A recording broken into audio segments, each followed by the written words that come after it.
और सीधे कांग्रेस अध्यक्ष राहुल गांधी की प्रेस वार्ता में लाइव चलते हैं।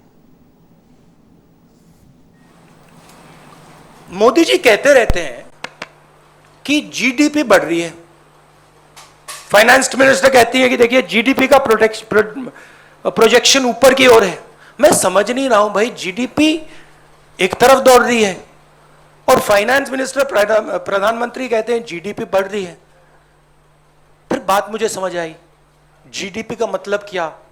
गैस, डीजल, पेट्रोल, इनका यह कंफ्यूजन है। और मैं अब आपको गैस, डीजल, पेट्रोल के दाम और जीडीपी किस प्रकार से बढ़ रही है वो तो आज थोड़ा डायरेक्ट बताना चाहता हूं। 2014 में नरेंद्र मोदी जी ने कहा था कि डीजल, पेट्रोल के दाम बढ़ते जा रहे हैं, याद है आपको? 2014 में 410 रुपीज सिलेंडर की प्राइस थी जब हमने यूपीए ने ऑफिस छोड़ा। आज 885 रुपीज सिलेंडर की प्राइस है, 116% इंक्रीज।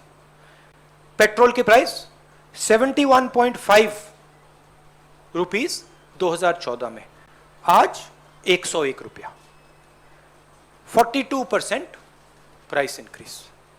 57 रुपीज डीजल, 88 रुपीज आज, 55%, 55% इंक्रीज। अब मजेदार बात यह है कि कोई आर्ग्यूमेंट कर सकता है कि देखिए ये तो इंटरनेशनल रेट बढ़ा है, इंटरनेशनल मार्केट पे डीजल, पेट्रोल का दाम बढ़ा होगा, इसलिए हिंदुस्तान की जनता को चोट लग रही है, इसलिए ये पूरा मोनेटाइजेशन, डिमोनेटाइजेशन का तमाशा चल रहा है। मगर अजीब सी बात यह है कि जब यूपीए की सरकार थी 2014 में तो 105 रुपीज कच्चे तेल का दाम था, आज 71 रुपीज है, 32% ज्यादा था हमारे टाइम। गैस इंटरनेशनल प्राइस देख लीजिए, हमारे टाइम 880, आज 653, 26% कम। तो इंटरनेशनल मार्केट पे gas price, diesel price, petrol price, oil price गिर रहे हैं और हिंदुस्तान में बढ़ते जा रहे हैं। दूसरी तरफ हमारे जो एसेट्स हैं उनको बेचा जा रहा है। 23 लाख करोड़ रुपए, 23 लाख करोड़ रुपए सरकार ने जीडीपी से कमाया है। जीडीपी वो ग्रोस डोमेस्टिक प्रोडक्ट नहीं, जीडीपी मतलब गैस, डीजल, पेट्रोल। मेरा सवाल है ये 23 लाख करोड़ रुपए गए कहां? और जनता को यह पूछना चाहिए कि आपके जेब में से जो पैसा निकाला जा रहा है, छीना जा रहा है, ये कहां जा रहा है? जो हिंदुस्तान के एसेट्स हैं, हमारी कंपनीज हैं, उनको बेचा जा रहा है, डिमोनेटाइजेशन किया जा रहा है, नोटबंदी की जा रही है, जीएसटी आपसे पैसा छीना जा रहा है, किसानों के 3 कानून बने हैं, वहां से आपका पैसा छीना जा रहा है। तो ये जा कहां रहा है? आपके पास तो नहीं आ रहा, आपके जेब में तो नहीं जा रहा। तो हिंदुस्तान के युवाओं को, जनता को यह सवाल पूछना पड़ेगा कि ये जा कहां रहा है, किसको मिल रहा है ये सब पैसा? अब अंग्रेजी में बोल देता हूं। Do I need to say it in English or can I just? You'd like me to say it in English? Do you want me to? Very broadly in English, huh? Broadly, the government has a new concept of GDP. New concept is an increase in GDP means an increase in gas, diesel, and petrol prices.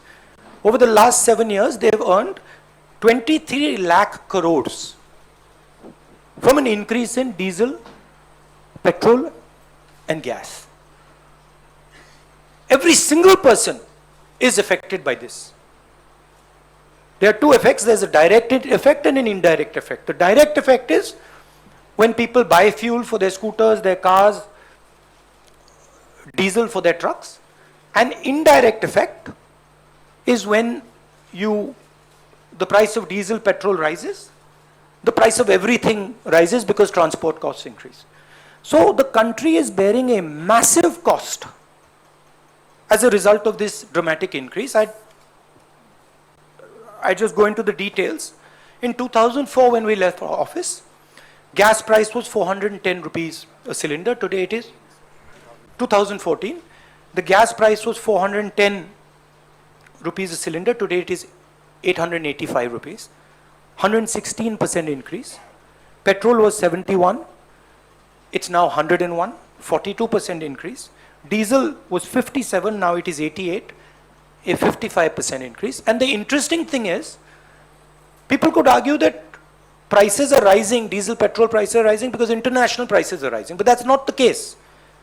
Because crude oil prices were $105 when we were in power, and today they're $71. That's a decrease of 32%. Gas prices were $880 per metric ton. Today they're $653. That's a 26% drop. So the interesting thing is, there is demonetization taking place where the farmers, laborers, small traders, MSMEs, contract workers, salaried class, honest industrialists are being hit.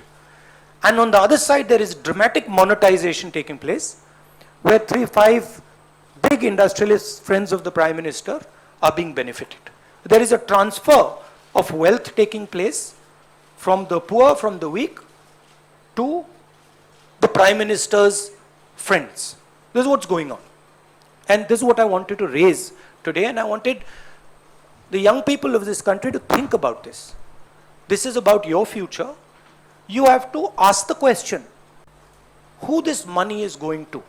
23 lakh crores have been taken out of your pockets, out of the pockets of farmers, laborers, poor people. Question is, where are they going? At the same time, we see the finance minister talking about monetization, where your assets, the assets of this country, are basically being given away at cut rate prices again to 3 or 4 of the Prime Minister's favorite people. So that's what I wanted to raise today. If you have some questions, I'm happy to answer them.